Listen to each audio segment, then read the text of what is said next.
ঈশ্বরকে ধন্যবাদ। আমি আবারও ঈশ্বর আজকে এত সুন্দর দিনে আমাকে এখনো পর্যন্ত সুস্থ রেখেছে যে আমি আবারও তোমাদের সামনে ইয়োহোবা টেলার্সের পক্ষ থেকে চলে এসেছি। তো আমি একটা রোগা মাসির ব্লাউজ কাটতে বসে গেছি। তার ম্যাগি হাতা ব্লাউজ হবে, খুবই রোগা, তিনি কোনো মাপ দেয়নি, তবু আমি আমার আন্দাজে করে নিচ্ছি। তো ঝুল 14 নিয়েছি, যেহেতু ম্যাগি হাতা হবে আমি এটা 8 নিয়ে নিয়েছি। এটা 5.5, আর গলা 5 নিয়েছি, যেহেতু রোগা তো বেশি ডিপ গলা করা যাবে না। আর এই এটা বগলটা বেশি শেপ দিইনি, এটা হালকা শেপ দিয়েছি, যেহেতু ম্যাগি হাতা ব্লাউজ হবে। তো তোমরা দেখতে থাকো, আমি ব্লাউজটা কাটিং করে ফেলছি। তো আজকে সত্যি ঈশ্বরকে ধন্যবাদ। ঈশ্বর ছাড়া এই জগৎ চলবে না। ঈশ্বর আছে বলে আজকে নিঃশ্বাস ফেলছি আমরা। ঈশ্বর আছে বলে এই সুন্দর সন্ধ্যার সময় ব্লাউজ কাটার সুযোগ পাচ্ছি। তো তোমরা দেখতে থাকো। তো তোমরাও ঈশ্বরকে ধন্যবাদ দাও, দেখবে তোমাদের প্রত্যেকেরই মনের চাহাত পূর্ণ হবে। ঈশ্বরের শেষ কথা, প্রার্থনায় শেষ কথা।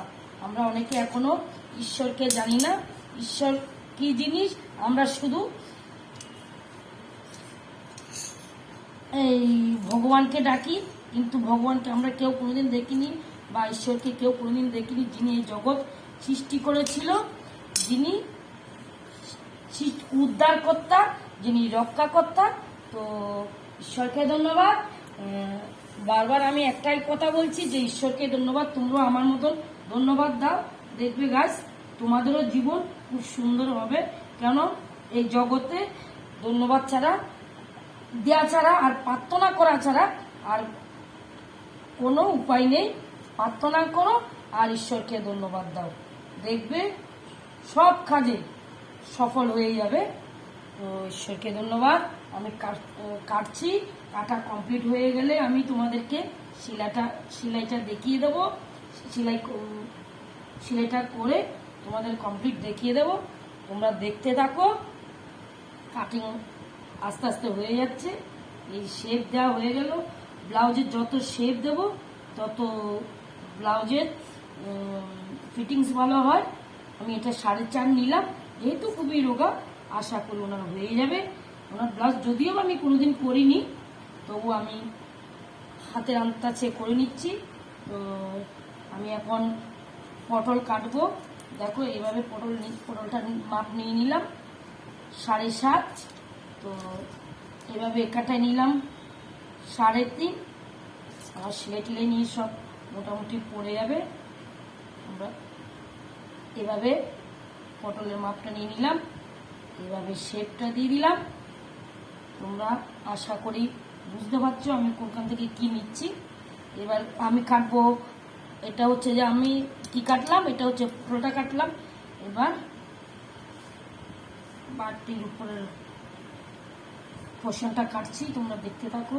তোমরা ওটাকে কি বলো জানি না, আমি তো এটাকে আপেল বলি, বাটি বলি। এভাবে দাগটা নিয়ে নিলাম। এখান থেকে এটা খুব ছোট একটু গলা নিয়ে নিলাম, এখান থেকে এভাবে দাগ দিলাম। কিন্তু এটা সাধারণত 3 নামবে, জানি না 3 হয়েছে কিনা। আরে বাপরে, 3ই হয়ে গেছে, এক টানে 3 চলে এসছে। তো দেখো গাইস, ঈশ্বরকে ধন্যবাদ দাও, আর দেখবে তুমি যেদিকে যেতে চাইবে ঈশ্বরও তোমার সেদিকেই যাবে। যেমন আমি দাগ যেদিকে নিচ্ছি সেদিকে যাচ্ছে, তেমনই ঈশ্বর তুমি যেদিকে যেতে চাইবে সেদিকে যাবে। দেখেছো কি সুন্দর হয়ে গেছে। এই 5, আমার হয়তো 5ই লাগবে, এর থেকে বেশি হবে না। খুবই রোগা মানুষ। পটলের দাগ তোলা হয়ে গেল। এবার হচ্ছে যে আমি এখন বিয়ের মাপটা নেব, নিচের যে পট্টিটা, সেটাও দেখতে থাকো। এটা এখন এখান থেকে তুলে নিচ্ছি। তো আশা করি এখান থেকে হয়ে যাবে। আমি মাপটা দেখিনি, একদম কারেক্ট মাপ। আমি এটাও 9 নিয়ে নিয়েছি, আর এটা 9 নিয়ে সেটা মাপ দিয়ে দিলাম। এটা 4 নিলাম, এটা 4 নিলাম, 4.5 নিলাম, এদিক থেকে 4.5 নিলাম। বুঝতে পারছো? না বুঝতে পারলে কমেন্টে জানিয়ে দেবে। কেননা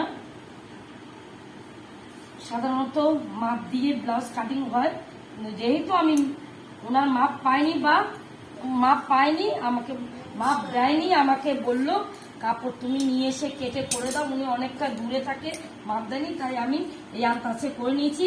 দেখো গাইস, কোথাও যদি ভুল হয়ে থাকে তোমরা আমাকে কমেন্টে, যারা যারা জানো কাটিং বা ড্রয়িং করতে পারো তারা আমাকে কমেন্টে জানিয়ে দেবে, আমি শুধরে নেব। আর যারা যারা বুঝতে পারছো না তারাও কমেন্ট মেসেজ করবে, আমি বুঝিয়ে দেবো। তো ঈশ্বরকে ধন্যবাদ, কাটিং কমপ্লিট। আশা করি ব্লাউজটা হয়ে যাবে মাসিমাকে। আর কমপ্লিট হয়ে যাওয়ার পর আমি তোমাদের দেখাবো। তো তোমরা ঈশ্বরের পথে চলো, ঈশ্বরের আরাধনা করো, সেই সঙ্গে ঈশ্বরকে ধন্যবাদ করো। সকলে ভালো থাকবেন, সকলকে নমস্কার।